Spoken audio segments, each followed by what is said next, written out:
உட்காருங்க தம்பி, நேரம் இல்லை, மணி 9 ஆச்சு. உட்காரு ப்ளீஸ். ராஜ்குமார் போடு டக்குனு.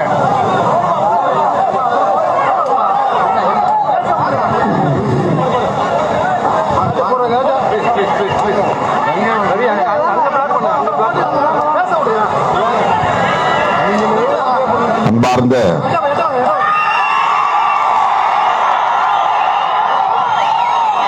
இந்த எழுச்சிமிகு செயல் வீரர்கள் கூட்டத்தை நெறிப்படுத்திக் கொண்டிருக்கிற திராவிடர் கழகத்தின் பொதுச் செயலாளர் மதிப்பிற்குரிய அண்ணன் துரை சந்திரசேகர் அவர்களே,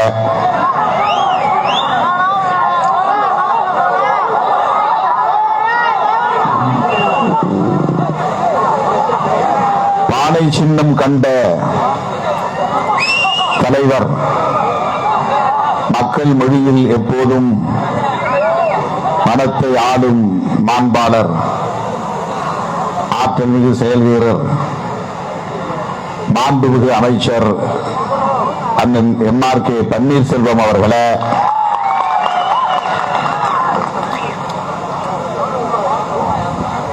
கடலூர் நாடாளுமன்ற தொகுதியின் வேட்பாளர், வெற்றி வேட்பாளர், மக்களவை உறுப்பினர், அன்பு சகோதரர் விஷ்ணு பிரசாத் அவர்களே,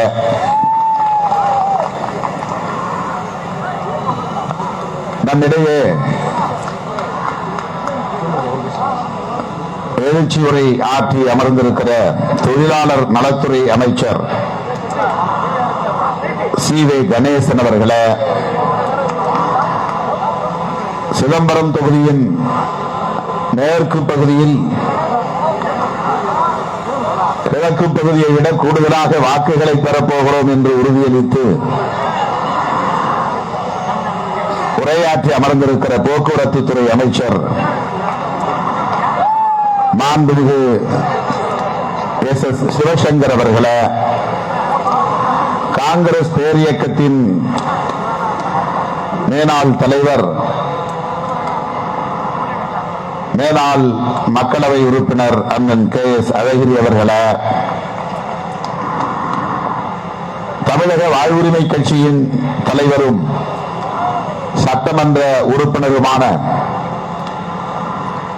எனது அன்பு இளவல் T வேல்முருகன் அவர்களே, திராவிட முன்னேற்ற கழகத்தின் மூத்த முன்னோடி மேனாள் சட்டமன்ற உறுப்பினர் அண்ணன் மருதூர் ராமலிங்கம் அவர்களே, திராவிட முன்னேற்ற கழகத்தின் பொறியாளர் அணி செயலாளர் மேனாள் சட்டமன்ற உறுப்பினர் துரை கி சரவணன் அவர்களே, நமது கட்சியின் பொதுச் செயலாளரும் சட்டமன்ற உறுப்பினருமான அருமை தோழர் சிந்தனை செல்வன் அவர்களே, கடலூர் சட்டமன்ற உறுப்பினர் அண்ணன் ஐயப்பன் அவர்களே, விருத்தாசலம் சட்டமன்ற உறுப்பினர் காங்கிரஸ் பேரியக்கத்தை சார்ந்த அண்ணன் MR ராதாகிருஷ்ணன் அவர்களே, திராவிடர் கழகத்தை சார்ந்த பேராசிரியர் PC இளங்கோவன் அவர்களே, திராவிட முன்னேற்ற கழகத்தின் சட்டமன்ற உறுப்பினர் அண்ணன் சபா ராஜேந்திரன் அவர்களே, மார்க்சிஸ்ட் கம்யூனிஸ்ட் கட்சியின் மாவட்ட பொறுப்பாளர் மதிப்பிற்குரிய தோழர் மாதவன் அவர்களே, மறுமலர்ச்சி திராவிட முன்னேற்ற கழகத்தின் மாவட்ட தலைவர் அண்ணன் குணசேகரன் அவர்களே, மக்கள் அதிகாரத்தின் பொறுப்பாளர் தோழர் பாலா அவர்களே, இந்திய கம்யூனிஸ்ட் கட்சியின் சார்பில் உரையாற்றி அமர்ந்திருக்கிற தோழர் துரை அவர்களே, இந்திய யூனியன் முஸ்லிம் லீக்கின் சார்பில் உரையாற்றி அமர்ந்திருக்கிற முகமது சக்காரியா அவர்களே, மனிதநேய ஜனநாயக கட்சியின் சார்பில் உரையாற்றி அமர்ந்திருக்கிற ஜாகிர் ஹுசேன் அவர்களே, மக்கள் நீதி மையத்தின் சார்பில் இங்கே உரையாற்றி அமர்ந்திருக்கிற தங்க விக்ரம் அவர்களே, அண்ணன் ஸ்ரீதர் வாண்டையார் அவர்களின் சார்பில் இங்கே வருகை வந்து மூவேந்தர் முன்னேற்ற கழகத்தின் சார்பில் உரையாற்றி அமர்ந்திருக்கிற செல்வராஜ் அவர்களே, மனிதநேய மக்கள் கட்சியின் சார்பில் உரையாற்றி அமர்ந்திருக்கிற முகமது ஆரிஸ் அவர்களே, முகமது நூமான் அவர்களே, இந்த நிகழ்ச்சி வெற்றிகரமாக அமைந்திட 2 நாளில் சிறப்புற பணியாற்றி இதனை ஒரு மாபெரும் வெற்றி விழாவாக மாற்றி காட்டியிருக்கிற கழகத்தின் திராவிட முன்னேற்ற கழகத்தின் மாவட்ட பொருளாளர் மாண்புமிகு அமைச்சர் அவர்களின் அன்பு மைந்தர் MRKP கதிரவன் அவர்களே,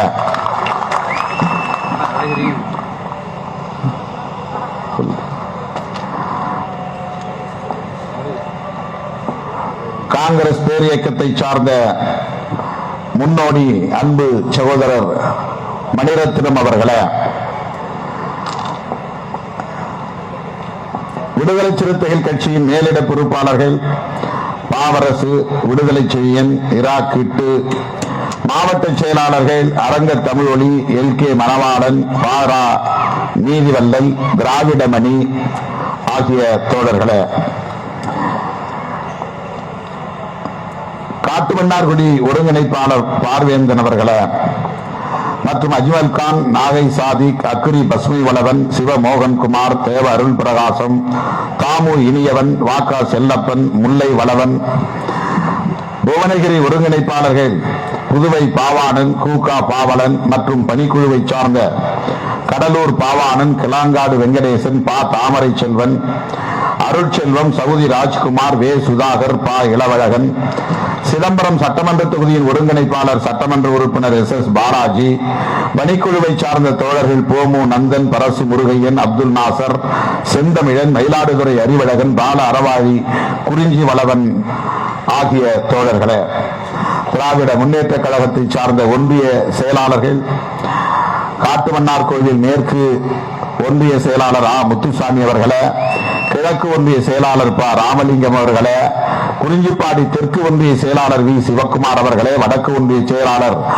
நாராயணசாமி அவர்களே, திருமுட்டம் கிழக்கு ஒன்றிய செயலாளர் திரு தங்க ஆனந்தன் அவர்களே, மேற்கு ஒன்றிய செயலாளர் KRK கோவிந்தராஜ் அவர்களே, திருமுட்டம் வடக்கு ஒன்றிய செயலாளர் செந்தில்குமார் அவர்களே, கடலூர் கிழக்கு ஒன்றிய செயலாளர் காசிராஜன் அவர்களே, மேற்கு ஒன்றிய செயலாளர் திரு சுப்பிரமணியன் அவர்களே, வடக்கு ஒன்றிய செயலாளர் KR தனஞ்சயன் அவர்களே, தெற்கு ஒன்றிய செயலாளர் R விஜயசுந்தரம் அவர்களே, புவனகிரி கிழக்கு M மனோகரன் அவர்களே, மேற்கு AS மதியழகன் அவர்களே, கீரப்பாளையம் கிழக்கு VJP சந்தோஷம் சபாநாயகம் அவர்களே, மேற்கு திருமூர்த்தி அவர்களே, கம்மாபுரம் வடக்கு திரு பா திருமாவளவன் அவர்களே, கம்மாபுரம் தெற்கு KR ராயர் அவர்களே, கம்மாபுரம் மத்திய தொகுதி மத்திய ஒன்றிய செயலாளர் சுந்தரபாண்டியன் அவர்களே, பரங்குப்பேட்டை வடக்கு முத்துப்பெருமான் அவர்களே, தெற்கு R கலையரசன் அவர்களே, குமராட்சி கிழக்கு தா சங்கர் அவர்களே, குமராட்சி மத்தி R ராஜேந்திரன் அவர்களே,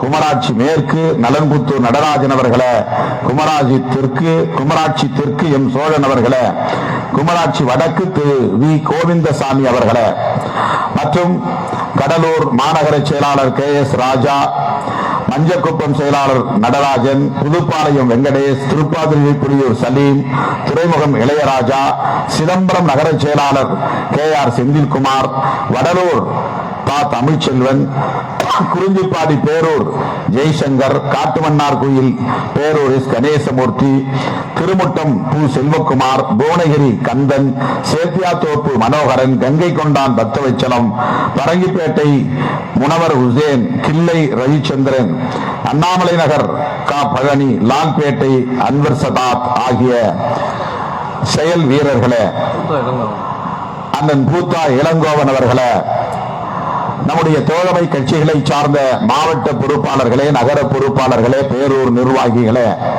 ஒன்றிய நிர்வாகிகளே, கவுன்சிலர்களே, கண்டு கட்டிய தூரம் வரையில் கடலென திரண்டிருக்கிற என் உயிரின் உயிரான விடுதலை சிறுத்தைகளே, உங்கள் அனைவருக்கும் என்னுடைய பணிவார்ந்த வணக்கத்தை தெரிவித்துக் கொள்கிறேன். தேர்தல் நேரத்தில் வேட்பாளர்கள் ஓட்டு மட்டும்தான் கேட்க வேண்டும் என்பது அண்ணன் MRK அவர்களின் கட்டளை. எப்போதுமே சொல்வார், பானை சின்னம் ஓட்டு போடுங்க தான் சொல்லணும். மைக்கு கொடுத்தா திருமாவளவனை நிறுத்தவே முடியாது, பேசிக்கொண்டே இருப்பார். ஒரு நாளைக்கு 20 ஊருக்கு போக வேண்டும் என்று நாம் பட்டியல் போட்டால் 10 ஊர் கூட போய் சேர முடியாது, ஒரு நாள் போய் பொழுது போய்விடும் என்று அடிக்கடி நகைச்சுவையோடு சொல்லுவார். அவர் முன்னால் இப்போது பேசுவதற்கு எனக்கு தயக்கமாக இருக்கிறது. நேரம் வேறு 9:20. ஆனாலும் சில தகவல்களை உங்களோடு நான் பகிர்ந்து கொள்ள விழைகிறேன். அண்ணன் MRK அவர்களும் அமைச்சர் SS சிவசங்கர் அவர்களும் பொறுப்பேற்று இந்த சிதம்பரம் நாடாளுமன்ற தொகுதியை நமக்கான தொகுதியாக வெற்றி பெற செய்ய இருக்கிறார்கள். நம்முடைய மாண்புமிகு முதல்வர் அண்ணன் தளபதி அவர்களும் 2 பேரையும் அழைத்து சிறப்பாக செயல்பட வேண்டும் என்று கூறியிருக்கிறார். அண்ணன் அவர்கள் இங்கே சவால் விட்டு அரியலூர் பகுதியா சிதம்பரம் பகுதியா யார் அதிகம் வாக்குகளை பெறப்போகிறோம் என்று பேசினார். அது நமக்கு நகைச்சுவையாக தெரியும். ஆனால் 2 பேருமே மகத்தான செயல் வீரர்கள் என்பதை கடந்த காலங்களில் நாம் களத்தில் கண்டிருக்கிறோம். சொல்லி வைத்ததை போல வெற்றியை ஈட்டி காட்டுகிற ஆற்றல் அண்ணன் MRK பன்னீர்செல்வம் அவர்களிடத்திலே நாம் கண்டிருக்கிறோம், தொடர்ந்து களத்தில் பார்த்திருக்கிறோம். இந்த முறை அவர் அண்ணன் அமைச்சர் கணேசன் அவர்கள் சொன்னதை வழிமொழியக்கூடிய வகையில் கடலூர் தொகுதி 3 லட்சம் வாக்கு வித்தியாசத்தில் வெற்றி பெறும், சிதம்பரம் 4 லட்சம் வாக்கு வித்தியாசத்தில் வெற்றி பெற வேண்டும் என்று சொன்னார். MRK அண்ணன் அவர்கள் 4 லட்சம் வாக்கு வித்தியாசத்தில் நாம் வெற்றி பெறுவோம் என்று உறுதியளித்திருக்கிறார். கடந்த தேர்தலில் காட்டுமன்னார்குடி தொகுதியிலும் சிதம்பரம் தொகுதியிலும் காட்டுமன்னார்குடியில் மட்டும் 31,000 வாக்குகள் அதிகம் பெற்றோம். சிதம்பரம் தொகுதியில் 4,000 வாக்குகள் அதிகம் பெற்றோம். கடைசியில் நாம் 3,000 வாக்குகள் வித்தியாசத்தில் வெற்றி பெற்றோம். இந்த 2 பேரும் எப்படி களத்தில் பணியாற்றினார்கள் என்பது நாடறிந்த உண்மை. அரியலூர் பகுதியிலே கடுமையான நெருக்கடிகள் சந்திக்க வேண்டியிருந்தது. என் கண் முன்னாலேயே நம்முடைய அமைச்சர் சிவசங்கர் அவர்களை எவ்வளவு அவமதிக்க முடியுமோ அவ்வளவு அவமதிப்பை தந்தார்கள், செய்தார்கள்.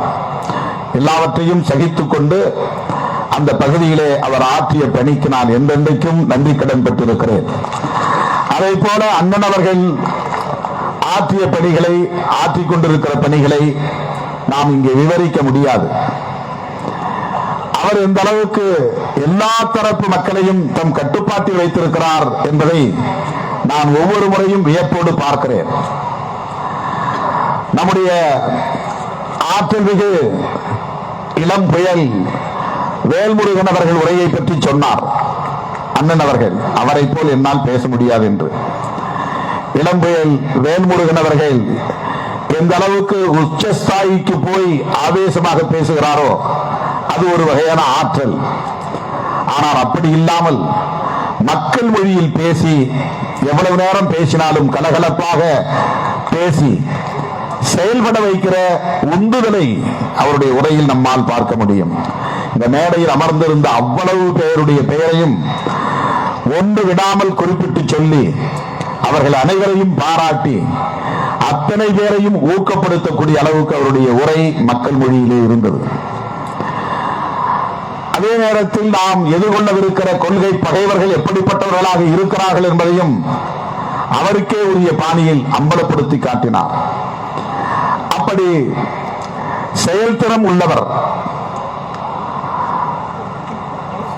வச்சக்குறி தப்பாது என்று சொல்வதை போல குறிவைத்து அதை சாதிக்கக்கூடிய அளவுக்கு களப்பணியாளர். என்னால், என்னை விட வயதில் மூத்தவர் தான், அவருக்கு ஈடு கொடுத்து என்னால் ஓட முடியாது. எவ்வளவு தாமதமாக படுத்தாலும் அதிகாலையில் எழுந்து நாம் தயாராவதற்குள் அவர் 3-4 இடங்களுக்கு போய் பார்க்க வேண்டியவர்களை பார்த்து நாம் வென்றாக வேண்டும் என்று அவரிடத்தில் பிரச்சாரம் செய்து முடித்திருப்பார். அப்படி ஓய்வே இல்லாமல் உழைக்கக்கூடிய ஆற்றல் வாய்ந்த ஒரு செயல் வீரராக அண்ணன் அவர்கள் ஒவ்வொரு தேர்தலிலும் வெற்றியை திராவிட முன்னேற்ற கழகத்தின் தலைமையிடம் ஒப்படைத்து வருகிறார் என்பதை நாம் அறிவோம். அவருக்கு இன்றைக்கு மிகச்சரியாக ஒரு அரசியல் வாரிசு, குடும்ப வாரிசு என்று நான் சொல்ல மாட்டேன், ஒரு அரசியல் வாரிசு அன்பு தம்பி கதிரவன் அவர்கள் கிடைத்திருக்கிறார். அவருடைய பணியை நான் எப்போது கண்டேன் என்றால், அண்ணன் அவர்கள் சட்டமன்ற உறுப்பினர் தேர்தலிலே போட்டியிட்ட போது மருத்துவமனையிலே அவர் சிகிச்சைக்காக அனுமதிக்க வேண்டிய நிலை, ஒரு நெருக்கடி ஏற்பட்டது. அந்த நேரத்தில் அவர் நேரடியாக வந்து தேர்தலை சந்திக்க இயலவில்லை, களத்தில் மக்களை சந்திக்க இயலவில்லை. எனக்கு சற்று அதிர்ச்சியாக இருந்தது. அவர் வரவில்லை என்றால் என்ன ஆகும் என்ற கவலை இருந்தது. ஆனால் அன்றைக்கு முழு பொறுப்பை ஏற்று ஒரு வேட்பாளரை போல களத்திலே நின்று அண்ணன் நம்முடைய எம்ஆர்கே அவர்கள் எந்த அளவுக்கு கீழே இறங்கி ஒவ்வொரு பொறுப்பாளரையும் வேலை வாங்குவாரோ அதே அளவுக்கு அன்றைக்கு அவர் களத்திலே இறங்கி பணியாற்றியதை நான் கண்டேன். அண்ணன் அவர்கள் மருத்துவமனையில் இருந்த நேரத்தில் ஒரு வேட்பாளராகவே மாறி களத்தில் நின்று அவர் ஆற்றிய பணிகள் அவருக்கு வெற்றியை ஈட்டி தந்தது. இன்றைக்கு திராவிட முன்னேற்ற கழகத்தின் பொருளாளராக பொறுப்பேற்று களப்பணி ஆற்றக்கூடியவராக களத்திலே இன்றைக்கு ஒரு இளம் வேங்கையாக பாய்ந்து கொண்டிருக்கிறார். நான் சிந்தனை செல்வன் அவர்கள் சொல்லியதை கேட்டு உள்ளபடியே வியப்புற்றேன். இந்த பணி ஒரே நாள் இடைவெளியில் அமைச்சர் அவர்கள் இட்ட கட்டளை. இதை இவ்வளவு வெற்றிகரமாக முடித்தவர் நம்முடைய கதிரவன் அவர்கள்தான் என்று நான் வந்து இறங்கியதும் என்னிடத்தில் அவரை பாராட்டி மெச்சி அறிமுகப்படுத்தினார். அருமை தோழர்களே, இதையெல்லாம் நான் சுட்டிக்காட்டுவதற்கு காரணம், நேற்றைக்கு அரியலூரிலே நடைபெற்ற கூட்டத்தில் நான் சொன்னேன், விடுதலை சிறுத்தைகளுக்கு வேண்டுகோள் விடுத்தேன். இப்போதும் நான் வேண்டுகோள் விடுக்கிறேன். நான் ஒரு கட்சி தலைவராக அல்ல, ஒரு வேட்பாளராக. மாண்புமிகு அமைச்சர் சிவசங்கர் அவர்கள் வழிகாட்டுதலை ஏற்று இந்த 24 நாட்களும் அவர் எப்படி என்னை வழிநடத்தி இருக்கிறாரோ அதை 100 விழுக்காடு ஏற்று அவருக்கு ஒத்துழைப்பதுதான் என்னுடைய பணி. அதை போல திராவிட முன்னேற்ற கழகத்தின் ஒன்றிய பொறுப்பாளர்கள், நகர பொறுப்பாளர்கள், பேரூர் பொறுப்பாளர்கள், இதர மாவட்ட முன்னோடிகள் என்ன வழிகாட்டுகிறார்களோ அந்த வழிகாட்டுதலை ஏற்று செயல்படுவதுதான் விடுதலை சிறுத்தைகளின் ஒரே கடமை என்று நான் நேற்று பதிவு செய்தேன். அதை இங்கேயும் நான் பதிவு செய்கிறேன். மாண்புமிகு அமைச்சர் எம்ஆர்கே அவர்கள் என்னை இந்த 24 நாட்கள் எப்படி வழிநடத்த இருக்கிறாரோ இந்த 3 சட்டமன்ற தொகுதிகளிலும் அதை அப்படியே நான் ஏற்றுக்கொண்டு அதை பின்பற்ற கடமைப்பட்டிருக்கிறேன். அதை போல நீங்கள் உங்களுடைய பொறுப்புகளை மறந்து, பதவிகளை மறந்து, உங்களுக்கு வரையறுக்கப்பட்ட எல்லைக்குள் நின்று திராவிட முன்னேற்ற கழகத்தின் தோழமை கட்சிகளின் முன்னணி பொறுப்பாளர்கள் என்ன வழிகாட்டுகிறார்களோ அதனை பின்பற்றி செயல்பட வேண்டும். நீங்கள் மாவட்ட செயலாளர், அதனால் ஒட்டுமொத்த மாவட்டத்திற்கும் நான் போவேன் என்றெல்லாம் இந்த இடத்திலே புரட்டக்கால் பார்க்க கூடாது. நேற்று நான் சொன்னேன், இந்த தேர்தல் காலம் 24 நாட்களுக்கும் உங்கள் பதவிகள் சஸ்பெண்ட் செய்யப்படுகிறது. பதவியை மறந்துவிட வேண்டும். மாவட்ட செயலாளர் என்பதை மறந்துவிட்டு வாக்கு சேகரிக்கிற பணியாளராக எண்ணிக்கொள்ள வேண்டும். நானே வாக்கு சேகரிக்கிற பணியாளர் தான், கட்சியின் தலைவர் அல்ல. வாக்கு சேகரிப்பு மட்டும்தான் என் பணி. பொதுச் செயலாளர் சிந்தனை செல்வன் அவர்களுடைய பதவியும் இந்த களத்தில் சஸ்பெண்ட் செய்யப்படுகிறது என்று நேற்று நான் சொன்னேன். இந்த தேர்தல் களத்தில் அவர் பொதுச் செயலாளராக செயல்படக்கூடாது, வாக்கு சேகரிக்கிற பணியாளராக செயல்பட வேண்டும் என்று கேட்டுக்கொண்டேன்.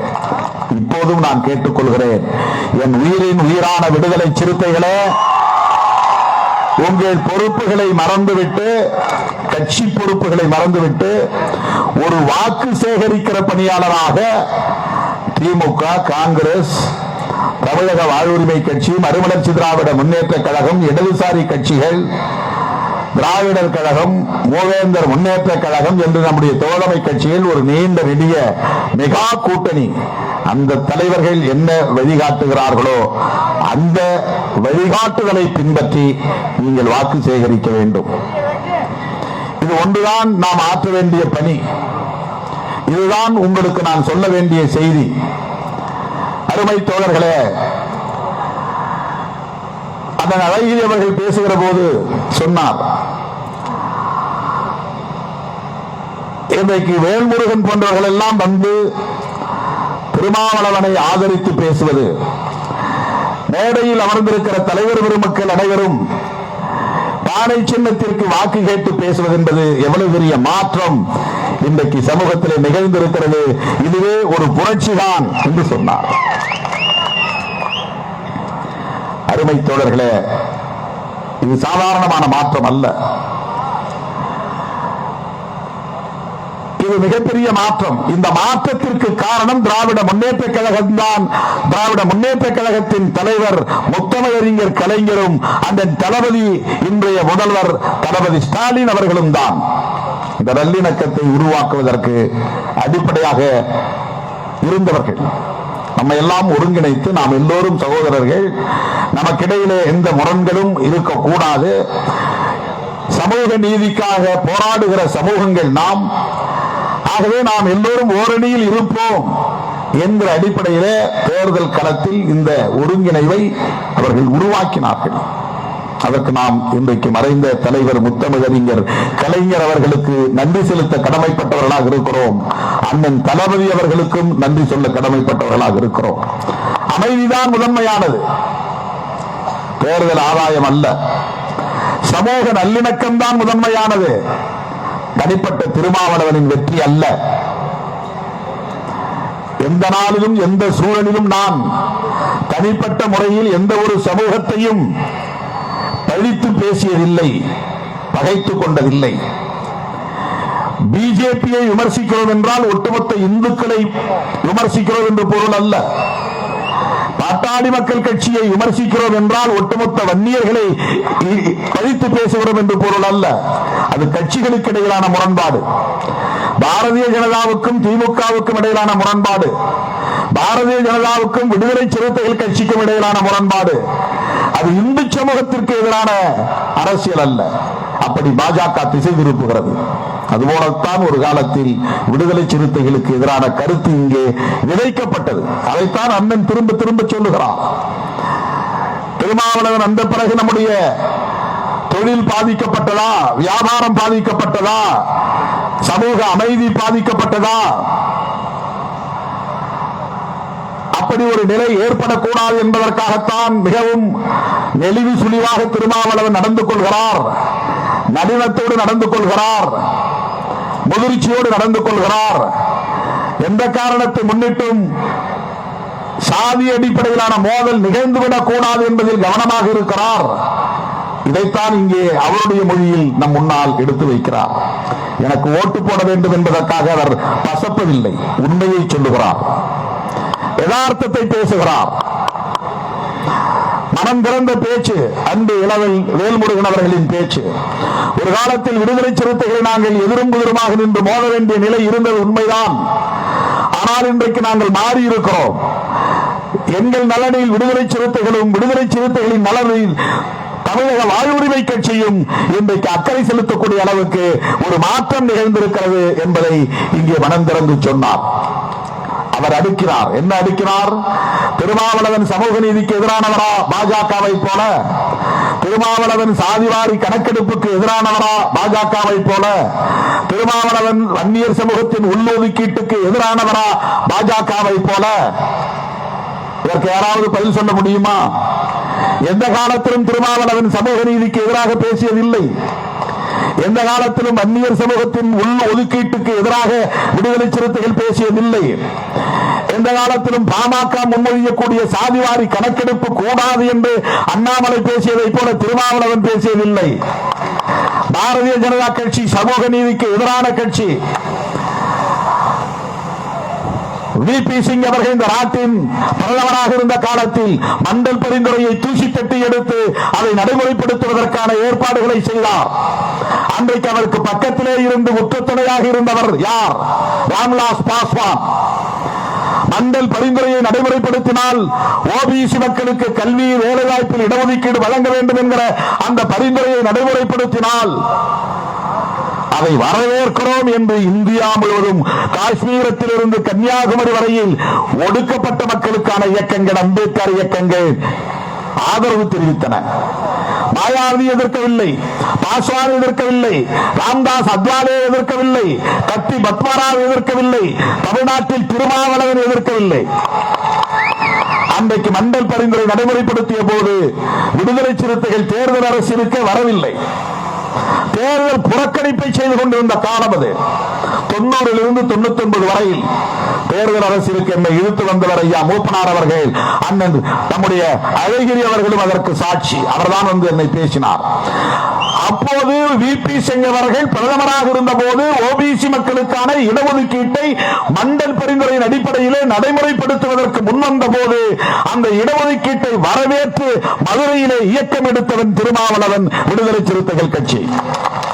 மண்டல் பரிந்துரை வந்தால் ஓபிசி சமூகத்தினருக்கு பயன், MBC சமூகத்தினருக்கு பயன், குறிப்பாக வன்னியர்களுக்கு பயன். அதை வரவேற்ற இயக்கம் விடுதலை சிறுத்தைகள் கட்சி. ஒரு நாளும் மண்டல் பரிந்துரையை எதிர்த்ததில்லை. அன்னையிலே நான் ஆந்திராவுக்கு போனேன். VP மண்டல் அவர்களுக்கு சிலை நிறுவினார்கள். அந்த சிலை நிறுவிய குழு தமிழ்நாட்டிலிருந்து ஒரு தலைவரை அழைத்தது என்றால் அது திருமாவளவனைத்தான் அழைத்தார்கள். நான் தான் போனேன். அந்த சிலை திறப்பு விழாவிலே பங்கேற்று உரையாற்றினேன். அதே கையோடு நான் KCR அவர்களை பார்த்தபோது VP மண்டல் அவர்களுக்கு சிலை நிறுவ வேண்டும் என்ற வேண்டுகோளை வைத்தேன். VP மண்டல் யார்? அவர் ஷெட்யூல் காஸ்ட், ஷெட்யூல் ட்ரைப்ஸ் இடஒதுக்கீட்டுக்காக குரல் கொடுத்தவர் அல்ல. OBC other backward classes, BC MBC மக்களுக்கு இடஒதுக்கீடு வேண்டும் என்பதற்காக நிறுவப்பட்ட ஆணையத்தின் தலைவர். அவருடைய பரிந்துரையை நடைமுறைப்படுத்தியதால் தான் இன்றைக்கு OBC மக்கள் இடஒதுக்கீட்டு பயனை அடைய முடிகிறது. அந்த VP மண்டலுக்கு சிலை வைக்க வேண்டும் என்று தெலுங்கானா போய் KCR-இடம் மனு கொடுத்தவன் திருமாவளவன். அந்த VP மண்டலுக்கு சிலை வைக்க வேண்டும் என்று தமிழ்நாடு வந்து தமிழ்நாடு முதலமைச்சர் அண்ணன் தளபதி அவரிடத்தில் மனு கொடுத்தவன் திருமாவளவன். நான் போய் கொடுத்தேன். ஆனால் ஒருபடி மேலே போய் நம்முடைய முதல்வர் அவர்கள் VP மண்டலை விட அந்த பரிந்துரையை நடைமுறைப்படுத்தியவர் சமூக நீதி காவலர் VP சிங் அவர்கள் தான் என்று VP சிங் அவர்களுக்கு மாநில கல்லூரி வளாகத்திலே சிலை திறந்தவர் தளபதி ஸ்டாலின் அவர்கள், தமிழக முதல்வர் அவர்கள்.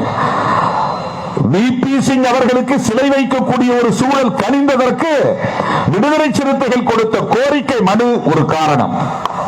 அதை யாரும் மறுக்க முடியாது. VP மண்டலுக்கு சிலை வைக்க வேண்டும் என்று பிஜேபி குரல் கொடுப்பானா? இந்த செய்தியை மட்டும் சொல்லி நான் முடிக்க விரும்புகிறேன். மண்டல் பரிந்துரையை நடைமுறைப்படுத்துவோம் என்று VP சிங் அவர்கள் அறிவித்த நேரத்தில் VP சிங் ஆட்சிக்கு ஆதரவு கொடுத்துக் கொண்டிருந்த அத்வானி, பாஜகவுடைய தலைவர் அத்வானி உடனே தன் ஆதரவை திரும்ப பெற்றுக் கொண்டார். ஏன்? ஓபிசிக்கு இடஒதுக்கீடு கொடுத்தது தவறு. ஓபிசிக்கு இடஒதுக்கீடு கொடுக்க கூடாது. ஆகவே உங்க ஆட்சியை கவிழ்ப்போம் என்று VP சிங் ஆட்சியை கவிழ்த்தது பாஜக, கவிழ்த்தவர் அத்வானி. அத்தோடு நின்றுவிடவில்லை. இந்தியா முழுவதும், வட இந்தியா முழுவதும் மிகப்பெரிய கலவரத்தை தூண்டினார்கள். பல்கலைக்கழக மாணவர்கள் எல்லாம், முன்னேறிய பார்ப்பன சமூகத்தை சார்ந்த மாணவர்கள் எல்லாம் வீதிக்கு வந்து போராடினார்கள். யாரை எதிர்த்து? மண்டல் பரிந்துரை கூடாது, ஓபிசிக்கு இடஒதுக்கீடு கூடாது என்று. அவ்வளவு பெரிய வன்முறை வெறியாட்டத்தை நடத்திய இயக்கம் RSS. இந்தியாவிலே ஒரு நாளும் அவர்கள் பேரணி நடத்தியதில்லை கோரிக்கை மனு கொடுக்க. இந்தியாவிலே ஒருபோதும் அவர்கள் ஆர்ப்பாட்டம் நடத்தியதில்லை மனைப்பட்டா கேட்டு. நம்மை போல வீடு கட்டி கொடு என்று ஆர்ப்பாட்டம் நடத்தியதில்லை. அடிப்படை வசதி கேட்டு ஆர்ப்பாட்டம் நடத்தியதில்லை. ஆனால் ஒரே ஒரு முறை வீதிக்கு வந்து போராடினார்கள். BC MBCக்கு இடஒதுக்கீடு கொடுத்தது தவறு என்று வீதிக்கு வந்து போராடினார்கள். அத்துடன் நின்றுவிடவில்லை. அத்வானி தொடங்கினார். ரத யாத்திரை. எதற்கு எதிராக? ஓபிசிக்கு இடஒதுக்கீடு கொடுத்தது தவறு என்று அவர் ரத யாத்திரை நடத்தியது ரத்த யாத்திரையாக போய் முடிந்தது. எவ்வளவு பெரிய வன்முறை வெறியாட்டம்! அதுதான் கடைசியில் பாபர் மசூதி இடிப்பிலே போய்விட்டது. அப்படிப்பட்ட பாரதிய ஜனதா கட்சியோடு உண்மையான ஓபிசி தலைவர்கள் கூட்டணி வைக்க முடியுமா? இன்றைக்கு வாட்ஸ்அப்பிலே, முகநூல் போன்றவற்றிலே வைரலாக பரவுகிறது மோடி ராஜ்யசபாவிலே பேசிய பேச்சு. என்ன பேசினார்? எங்களுக்கு சமூக நீதியின் மீது நம்பிக்கை இல்லை, ஷெட்யூல் காஸ்ட், ஷெட்யூல் ட்ரைப்ஸ், ஓபிசிக்கு இடஒதுக்கீடு கொடுப்பது நிறுத்தப்பட வேண்டும். இதை சொன்னது யார்? இன்றைய பிரதமர் மோடி இந்தியிலே பேசியிருக்கிறார். தமிழிலே இன்றைக்கு கேப்ஷன் போட்டு வெளியே வந்திருக்கிறது.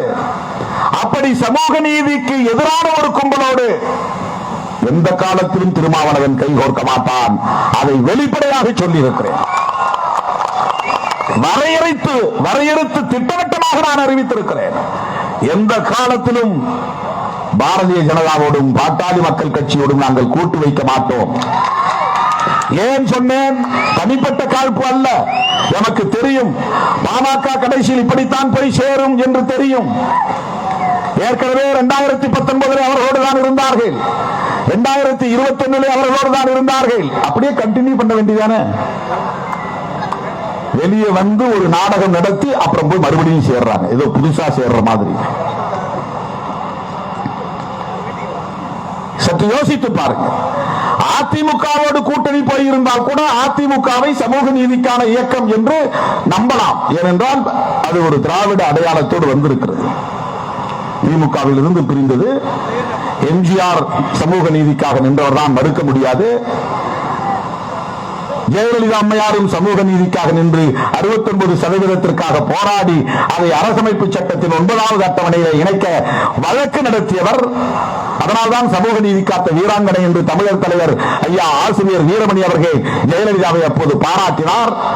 அருமை தோழர்களே, அதிமுகவோடு கூட்டணி சேரவில்லை, சமூக நீதிக்கு எதிரான கும்பலோடு கூட்டணி சேர்ந்திருக்கிறார்கள். பாரதிய ஜனதாவோடு கூட்டணி சேர்ந்தால் என்ன நடக்கும் என்றால், தமிழ்நாட்டிலே கட்சி வளராது. யார் கூட்டணி சேருகிறார்களோ அவர்கள் கட்சியை அவர்கள் ஊடுருவி வேறொருப்பார்கள், நீர்த்து போகும். அதிமுகவோடு சேர்ந்தால் அதிமுக நீர்த்து போகும். பாமகவோடு சேர்ந்தால் பாமக இருக்கிற முக்கிய புள்ளிகள் எல்லாம் அந்த கட்சியை நோக்கி நகர்வார்கள். பொறுத்திருந்து பாருங்கள். வட இந்திய மாநிலங்களில் அப்படித்தான் நடந்தது. ராம்விலாஸ் பாஸ்வான் கட்சி இன்றைக்கு தேய்ந்து போனதற்கு அதுதான் காரணம். மகாராஷ்டிராவிலே சிவசேனா இன்றைக்கு 3ஆக நொறுங்கி போனதற்கு அதுதான் காரணம். நிதிஷ்குமாருடைய கட்சி பாரதிய ஜனதாவோடு கூட்டணி சேர்ந்துதான் பாதிக்கப்பட்டது. மறுபடியும் அவர் அங்கே போயிருக்கிறார். தோழர்களே, பாரதிய ஜனதா கட்சி சமூக நீதிக்கு எதிரான கட்சி. உண்மையான ஓபிசி தலைவர்கள் விபி சிங்கை தூக்கி கொண்டாட வேண்டும், பிபி மண்டலுக்கு சிலை வைக்க வேண்டும். இதெல்லாம் நாளைக்கு நான் ஓட்டு கேட்க போகிறேன் என்று செய்யவில்லை. ஓபிசி மக்களிடத்தை சொல்லிக் காட்ட வேண்டும் என்பதற்காக செய்யவில்லை. நான் 2009 இதே தொகுதியில் நாடாளுமன்ற உறுப்பினராக வெற்றி பெற்றதும் நான் போனதும் முதலில் செய்த வேலை என்ன தெரியுமா? ஓபிசி மக்களுக்கு ஸ்காலர்ஷிப் பெறுவதில் ஒரு வருமான வரம்பு இருந்தது. 2 லட்சத்திற்கு மேலே ஆண்டு வருமானம் இருந்தால் அவர்களுக்கு அந்த உதவியை பெற முடியாது, இடஒதுக்கீட்டை பெற முடியாது. அப்படி ஒரு நிலை இருந்தது. அதை கண்டுபிடித்து அது தவறு, இந்த வருமான வரம்பை உயர்த்த வேண்டும். அப்படி உயர்த்தினால்தான் இன்னும் சாதாரண அடிநிலையில் வேலை செய்யக்கூடிய பிள்ளைகள், அரசு ஊழியரின் பிள்ளைகள் எல்லாம் இந்த பயனை பெற முடியும் என்று சொல்லி முதலில் மனு கொடுத்து மன்மோகன் சிங் அவர்கள் பிரதமராக இருந்த போது அதை 8 லட்சமாக உயர்த்தியது விடுதலை சிறுத்தைகள் கட்சி. திருமாவளவன் கொடுத்த மனு. ஓபிசி சமூகத்தினருக்கான அந்த கிரிமி லேயரை உயர்த்த சொன்னது விடுதலை சிறுத்தைகள் கட்சி. இதை பாமக செய்யவில்லை. நான் எப்படி ஓபிசி மக்களுக்கு எதிராக இருக்க முடியும்? எம்பிசி மக்களுக்கு எதிராக இருக்க முடியும்? இதையெல்லாம் நாளைக்கு அண்ணன் கொண்டால் இப்படி மேடை போட்டு பேசுவேன் என்றா நான் அப்படி போய் செய்தேன்? இல்லை. தோழர்களே, இங்கே தோழர்கள் பேசினார்கள். 12,000 பேருக்கு ஆல் இந்தியா கோட்டா எம்பிபிஎஸ். அந்த துறையின் அமைச்சராக இருந்தவர் அன்புமணி. மருத்துவர் அன்புமணி 5 ஆண்டுகள் அமைச்சராக இருந்தார். அவருக்கு தெரியும் ஆல் இந்தியா கோட்டா என்பது என்னவென்றால், ஒவ்வொரு மெடிக்கல் காலேஜிலும் 15 சீட்டு, 100க்கு 15 சீட்டு. ஒரு மெடிக்கல் காலேஜில் 200 சீட் இருக்குன்னா 30 சீட்டு எடுத்து யூனியன் கவர்மெண்ட் கொடுத்துடணும். அதை ஸ்டேட் கவர்மெண்ட் தீர்மானிக்க கூடாது. அது ஆல் இந்தியா கோட்டா. இந்தியாவிலேயே அதிகமான மருத்துவக் கல்லூரிகள் இருக்கிற மாநிலம் தமிழ்நாடு. அதிகமான மாணவர்கள் எண்ணிக்கை கொண்ட மாநிலம் தமிழ்நாடு. மருத்துவ மாணவர்கள் அதுல 15% யூனியன் கவர்மெண்ட் கொடுத்துடணும். அதுக்கு அவன் பார்த்து முடிவு பண்ணி இன்டர்வியூ பண்ணி எங்கெங்கெல்லாம் யூனியன் கவர்மெண்ட்ல வேலை செய்யக்கூடிய பிள்ளைகள் படிக்கிறாங்களோ அவங்களுக்கு கொடுப்பான். அதுல எஸ்சிக்கு ரிசர்வேஷன் உண்டு, எஸ்டிக்கு ரிசர்வேஷன் உண்டு, ஓபிசிக்கு ரிசர்வேஷன் கிடையாது. அதை கண்டுபிடித்து அரசின் கவனத்திற்கு கொண்டு போன இயக்கம் விடுதலை சிறுத்தைகள் கட்சி. இது எப்படி வன்னியர்களுக்கு எதிராக இருக்கும்? இது எப்படி ஓபிசிக்கு எதிராக இருக்கும்? அதன் பிறகு 1 மாதம் கழித்து மாநிலங்களவை உறுப்பினராக வந்தவர் திராவிட முன்னேற்ற கழகத்தின் மாநிலங்களவை உறுப்பினர் அண்ணன் வில்சன். அவர் மாநிலங்களவையிலே பேசினார். திமுக உச்சநீதிமன்றத்திலே வழக்கு தொடுத்தது. விடுதலை சிறுத்தைகளும் சின்ன கட்சிதான், எங்களால் திமுக மாதிரி செலவு செய்ய முடியாது உச்சநீதிமன்ற வழக்கறிஞர்களுக்கு, ஆனாலும் வழக்கு போட்டோம். ஓபிசிக்கு ஆல் இந்தியா கோட்டாவிலே ரிசர்வேஷன் வேண்டும் என்கிற அந்த வழக்கில் விடுதலை சிறுத்தைகளும் பங்கேற்றது. இன்றைக்கு இந்தியா முழுவதும் 12,000 பேர் மருத்துவம் படிக்கக்கூடிய வாய்ப்பு ஓபிசி பிள்ளைகளுக்கு கிடைத்திருக்கிறது என்றால் அதற்கு திருமாவளவன் ஒரு காரணம், மறந்துவிடக் கூடாது. எப்படி இவன் வன்னியர் சமூகத்துக்கு எதிராக இருக்க முடியும்? எப்படி இவன் ஓபிசி சமூகத்திற்கு எதிராக இருக்க முடியும்? எனக்கு அந்த பார்வை கிடையாது. தவறாக ஒரு தோற்றம் உருவாக்கப்பட்டது, சித்தரிக்கப்பட்டது.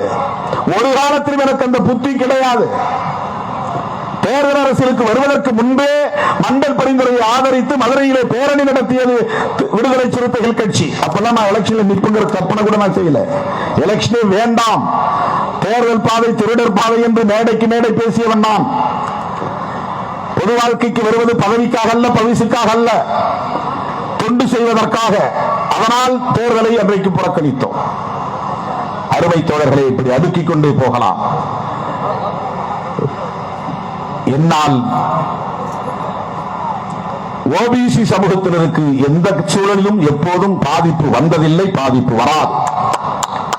அதைத்தான் நான் சொல்ல முடியும்.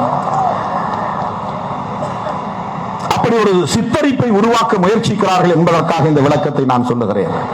அருமை தோழர்களே, அண்ணன் அவர்கள் மேற்கொண்டிருக்கிற முயற்சி அகில இந்திய அளவில் அவர் முன்னெடுத்திருக்கிற முயற்சி வரலாற்று முக்கியத்துவம் வாய்ந்தது. இதை மட்டும் சொல்லி நான் முடிக்கிறேன். நான் 10 ஆண்டுகளாக மோடியை பிரதமர் வேட்பாளராக அறிவித்த நாளில் இருந்து நாட்டுக்கு ஆபத்து ஆபத்து ஆபத்து என்று அடிவயிறு எரிய எரிய பேசிக் கொண்டிருக்கிறேன்.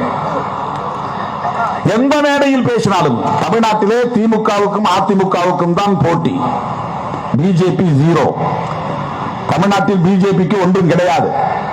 நாளைக்கு பிஜேபி வாங்க போகிற வாக்குகள் எல்லாம் பாமகவால் கிடைத்த வாக்குகளாக இருக்குமே தவிர அந்த கூட்டணியில் சேர்ந்திருக்கிற சமூக வாக்கு வங்கி கொண்டவர்களின் வாக்குகளாக இருக்குமே தவிர அது பிஜேபி வாக்கு கிடையாது. இப்ப பாரிவேந்தர் ஓட்டு வாங்கினால் அது பிஜேபி ஓட்டாது, அவருக்காக அந்த சமூகம் அளிக்கிற வாக்கு. ஏசி சண்முகம் வாங்கினால் அந்த ஓட்டு பிஜேபி ஓட்டா, ஏசி சண்முகத்திற்காக அவர் பெறப்போகிற வாக்கு, அது பிஜேபிக்காக கிடைக்க போகிற வாக்குகள் அல்ல. தென்காசியிலே ஜான் பாண்டியன் ஓட்டு வாங்கினால் அந்த ஓட்டு பிஜேபிக்காக போடுகிற ஓட்டு அல்ல, அது ஜான் பாண்டியனுக்காக கிடைக்கிற ஓட்டு. இதையெல்லாம் கணக்கு பண்ணி நாளைக்கு பிஜேபி இத்தனை சதவீதம் வந்துவிட்டது என்று கணக்கு காட்ட பார்க்கிறார்கள். பாட்டாளி மக்கள் கட்சியின் ஆதரவால் சில இடங்களில் அவர்கள் ஓட்டு வாங்க போகிறார்கள், அவ்வளவுதான். அவர்களை வளர்ப்பதற்கு பாமக துணை போகிறது. நம்முடைய அன்பு வேட்பாளர் விஷ்ணு பிரசாத் அவர்கள் உங்களுக்கு யார் என்று தெரியும். அண்ணன் சொன்னார் உறவு முறை என்று, வேறொன்றும் இல்லை. அன்புமணி அவர்களின் மைத்துனர் தான் அவர். மருத்துவர் அன்புமணி அவர்களின் துணைவியார் இருக்கிறாரே, தருமபுரியில் போட்டியிடுகிற சௌமியா, இவருடைய உடன் பிறந்த அக்கா. அண்ணன் அவர்களுக்கு ஒரு நெருக்கடி, நம்முடைய மாண்புமிகு அமைச்சர் MRK அவர்களுக்கு என்ன நெருக்கடி என்றால், தம்பியை வெற்றி பெற வைக்க வேண்டும், அக்காவை தோற்கடிக்க வேண்டும். ஒரே குடும்பத்தில் எவ்வளவு பெரிய சிக்கல் பாருங்க அவருக்கு. அவர் தருமபுரிக்கு பொறுப்பு அமைச்சர், இங்கே அவருக்கு சொந்த நேட்டிவிட்டி இது சிதம்பரம்.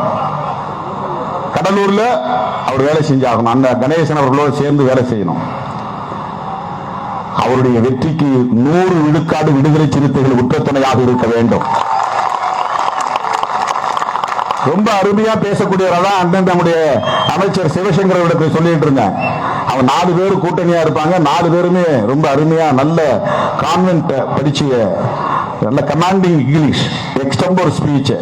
டிவிஎன் செந்தில்குமார், கௌதம சிகாமணி, நம்முடைய விஷ்ணு பிரசாத் ரொம்ப அருமையா பேசுவாங்க. அதுல இப்ப இவருக்கு மட்டும்தான் சீட்டுகள். இதுவே ஒரு பெரிய வெற்றி தான் அவருக்கு. ஆரணி இல்லைன்னு ஆகி போச்சு. ஆரணி இல்லைனாலும் விட மாட்டேன், கடலூராக இருந்தாலும் மயிலாடுதுறையா இருந்தாலும் நான் நிற்பேங்கிற அளவுக்கு கட்சிக்குள்ளே ஒரு செல்வாக்கை செலுத்தி இன்றைக்கு கடலூர் தொகுதிக்கு வந்திருக்கிறார் என்றால் நம் மண்ணுக்கு வந்தவரை நாம் வெற்றி வீரராக அனுப்ப வேண்டும். அண்ணன் கணேசன் அவர்கள் விடமாட்டார், அண்ணன் எம்ஆர்கே அவர்கள் விடமாட்டார்கள்.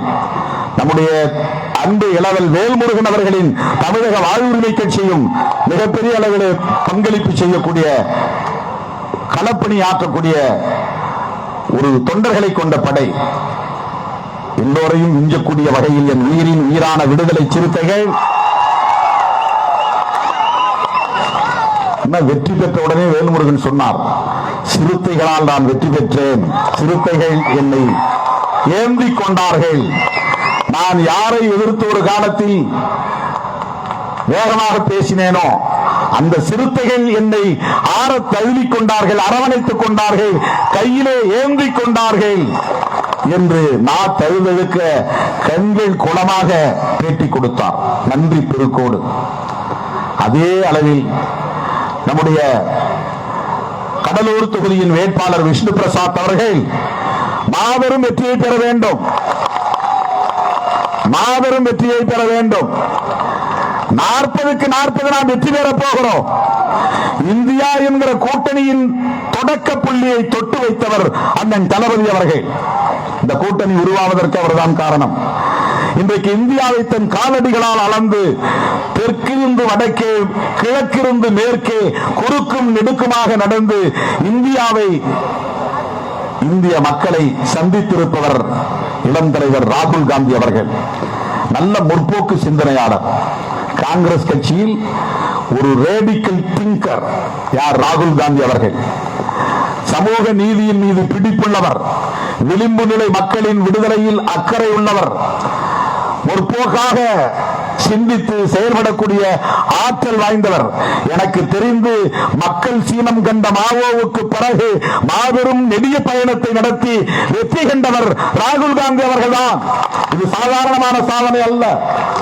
இந்திய அரசியல் வரலாற்றில் வேறு எவரும் செய்ய முடியாத ஒன்றை ராகுல் காந்தி செய்து முடித்திருக்கிறார். தன் கால்களால் நடந்திருக்கிறார், அளந்திருக்கிறார் இந்திய மண்ணை. கன்னியாகுமரியிலிருந்து காஷ்மீருக்கு. நான் கன்னியாகுமரிக்கும் போனேன், காஷ்மீருக்கும் போனேன். தளபதிதான் தொடங்கி வைத்தார். மணிப்பூருக்கு போக முடியவில்லை, மும்பைக்கு வந்தேன். மகாராஷ்டிராவிலே அந்த கூட்டத்தில் பேசினேன்.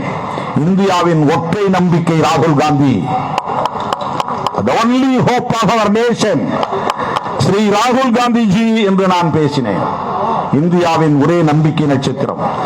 இந்த கும்பலிடமிருந்து நாட்டை மீட்க வேண்டுமானால், இந்த நாட்டை காப்பாற்ற வேண்டுமானால், ஜனநாயகத்தை பாதுகாக்க வேண்டுமானால், இந்திய அரசமைப்பு சட்டத்தை பாதுகாக்க வேண்டுமானால் ராகுல் காந்தியின் கரம் வலுப்பெற வேண்டும்.